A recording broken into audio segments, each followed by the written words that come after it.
All right, this is Deanna Marie, and welcome back here to the Clusie. And today we're going to be talking about how patience is a virtue. Okay, so let's get started. All right, so first things first, we're going to go with the Bible verse. It's going to be 28. Genesis 28:1.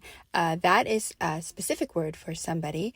When you read it, that's actually pertaining to marriage. So I don't know if somebody needed to hear that or not, but that's the Bible verse. But what we're actually going to be referring to today is going to be Genesis 25:29 through 34, I believe it is. So let's start there. Okay, guys. So this little backstory, we're going to go Abraham and Sarah have Isaac. Isaac marries Rebecca. They have twins, Esau and Jacob, and that's where we find ourselves right now.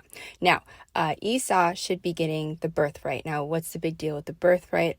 It's going to be gaining God's blessings, his protection, everything that God's promised Abraham is passing on down to the children. And so Esau logically should get it because he's the older twin. Okay. But this is the deal with that. Jacob really wants it because he sees the value in it. He sees that having God on his side and blessing him and his generations to come and all the promises, he sees value in that. Esau doesn't. So one day, Jacob is making food. Esau comes in. He's kind of lazy, doesn't want to make his own dinner. He's like, give me some soup. Jacob sees an opportunity. He's like, hey, I'll give you the soup, but why don't you switch the birthright with me? And I'll take that and you can take this soup. Esau says, okay, gives the birthright to Jacob in exchange for stew. Now, the kicker in that, it says that Esau despised his birthright because he was so disrespectful with the promises of God that he traded it for instant gratification, which was a bowl of soup at the moment. So clearly he does not see any value in his birthright, or he thought, yeah, I'll just do this and it doesn't mean anything. Well, words matter. And so for some of you guys, I know that waiting, when you have to wait on the promise of God, sometimes it's not easy, but trading it in for something worldly and something that's going to be instant gratification and it'll be quick. It'll be a quick fix, or it'll be, some of you guys are lonely. So you're like, oh, I don't want to wait for this. I'm just going to do it my way. I'm going to go pick this person and, it'll all work out. You wait on God's timing, because the birthright and God's blessing and the future promises and everything that God can do for you, there's so much more value in that than something that you can get instantaneous and that's from the enemy and worldly. It's different when it comes from God. When it comes from God, it has God's protection. It's going to be blessed abundantly. It's going to flourish. For some of you guys, I know I had said, we were talking about marriages with that Bible verse. If God's saying, wait,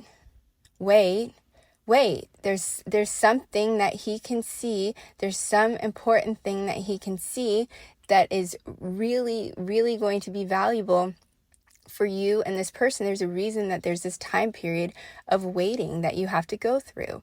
But if you decide to say, nope, I don't want to wait, I want to do it the world's way, I want to get it as quickly as possible and stuff like that, then you step outside of God's path for you. And basically that's what it said Esau was. He despised his birthright. It makes you despise God's path because you're like, you don't have the patience for it.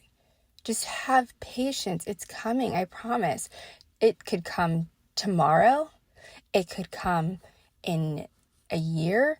I don't know the exact timing, but I know I would rather wait on the promises of God versus despising the promises of God and trading them in for worldly things that are going to lead to my destruction eventually.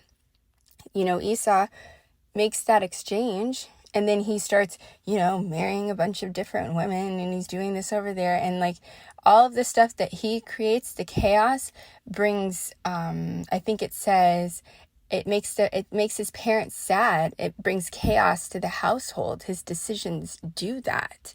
So you guys need to think about that. Do you want your household to be organized, ordered, and have God in charge of it and bless it and have abundance in whatever that may be. Maybe it's financial abundance. Maybe it's, health, and maybe it's all of the above. I don't know exactly what it is, but would you rather have God backing something versus something worldly where there is no God protection?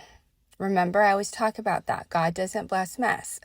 So like if you start, something starts in like a sinful manner and stuff like that, you cannot have God's protection in that. That's why sometimes he says, wait upon the Lord, wait for his timing, wait, he's coming, he's going to do everything that he said he's going to do. But if you end up being like Esau and being like, you know what, this is taking too long, I'd rather have this, I'd rather have soup right now because that's what I want, then you're going to have the same results that he did. And he ends up not ever having the blessings of God and having to watch Jacob get them. So anyways, something to think about. Like, share, subscribe, comment as always. I will see you guys next time.